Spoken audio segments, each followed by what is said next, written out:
Chapter 1. Come, all ye fractured souls, lonely children in adult skins, society's discarded broken vessels. Bring your art, your love, and your wonder. Find solace in the dust. Diane Easting glared at her computer in frustration. She pushed her tinted glasses up to her forehead to keep her auburn hair from her face. Numbers, spreadsheets, customer complaints, and interdepartmental friction all seemed to land in her lap, the myriad problems of corporate structures and decisions, each of which seemed to require being done 3 times. Rising from the sleek, modern desk, she picked up her tumbler of tea and walked to the floor-to-ceiling windows that looked out on the city.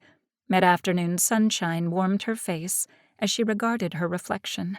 At 42, she was fit, accomplished, beautiful, and, if she was honest, a bit bored.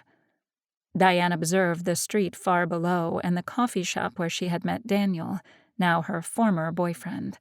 A 4-year relationship had started from a chance meeting and ended, though amicably enough, when it had run its course. A chirp from her phone brought her out of her musings. Walking to her desk and glancing at the phone, she saw a text from her friend Stacy. Smiling as she picked up the device, she pressed the call button without reading the message. "That's a change," Stacy said. "Since when do you return calls?" "How have you been, my friend?" Diane asked. "Busy as usual, working to pay to play." Stacy was her closest friend from college, her artistic lifestyle as diametrically opposed to Diane's as could be. She was a talented artist who eked out a living designing and making incredible artwork, while Diane had followed the corporate route. They had been inseparable in their school years. Stacy was a reckless and passionate wind into Diane's structured and calculated life. Diane was the stable touchstone to Stacy's sometimes chaotic existence. "Same as always?" Diane asked.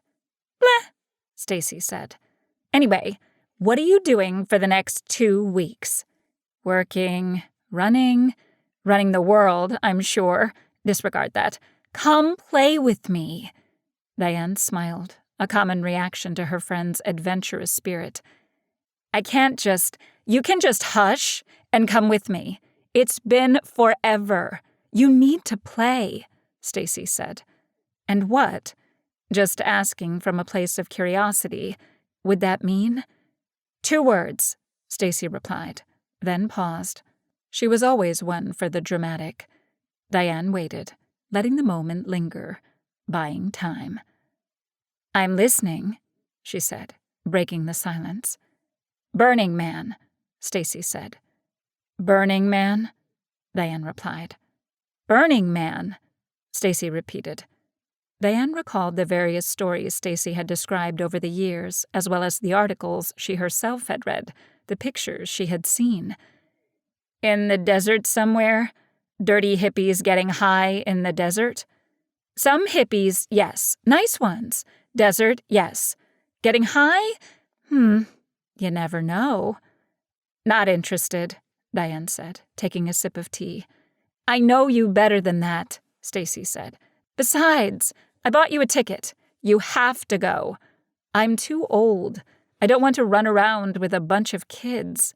"Most Burning Man attendees are over 30, Stacy said. Diane considered this information. If Stacy, who for all her talent had always struggled with money, had bought her a ticket, then it was a big deal. "I don't really know anything about Burning Man. Stacy, I appreciate the—" Yes, I know. Too busy, what will I do, how, and all that. Let me ask you this, Diane, my dear. A straightforward question. Are you happy?" "Well," Diane hesitated. "I'm doing well at work, and—" "Fucking boring," Stacy's voice said through the phone. "Did I ask you how work was going, what money you have, or what fucking spin class you are into? Are you happy?" Diane wanted to respond yes, to blow off this ridiculous conversation with her beloved yet crazy friend. but the words didn't come. Uh-huh. Your silence says volumes. So why don't you think it over and let me know by Monday? Bye-bye, Stacy said as she abruptly ended the call. Diane took the phone from her ear and placed it on the desk, staring out the window as she considered. It was ridiculous.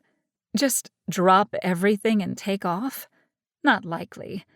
Noticing her clock, Diane gathered her ledger book to take notes, walked down the hall to a meeting room, and took her seat at a long wooden table. The meeting played out in its usual efficient fashion.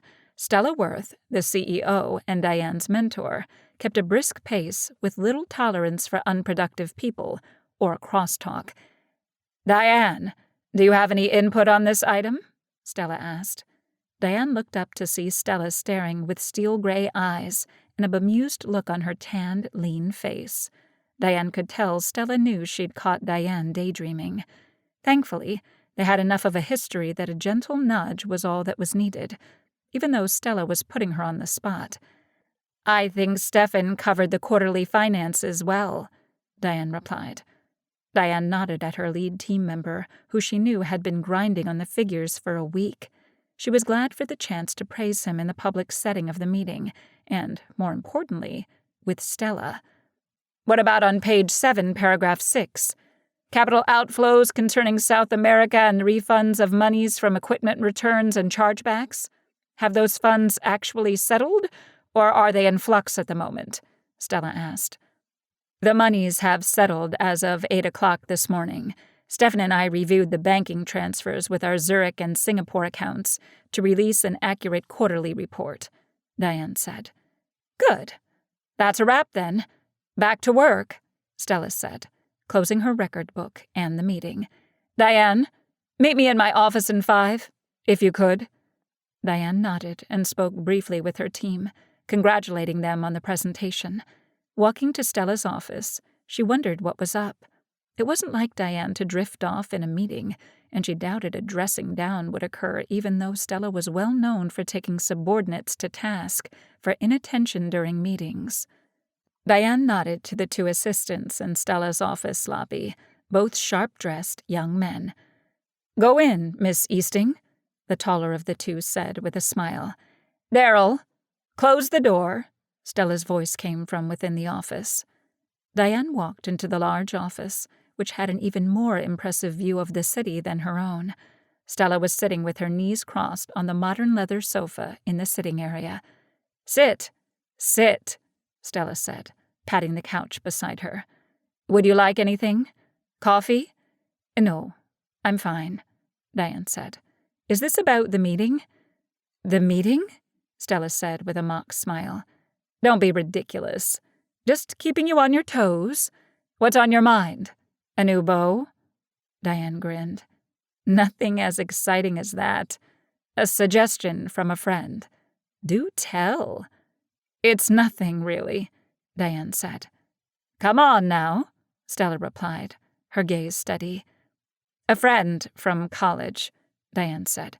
"She invited me to this festival coming up. It's a ridiculous idea, really. Is it Burning Man?" Stella asked, catching Diane off guard. "Well, yes, it is, actually," Diane replied. Stella said, then got up and walked to the window, looking out. "I wasn't going," Diane said. "It was just a thought." "Your friend Stacy painted that picture," Stella said, pointing at the large oil painting prominently displayed on the wall behind Diane. Diane turned and looked at the painting. One side was an image of a young woman in dark blues and black shadows, reaching out to her mirror image in bold, bright colors and radiant hues on the other side.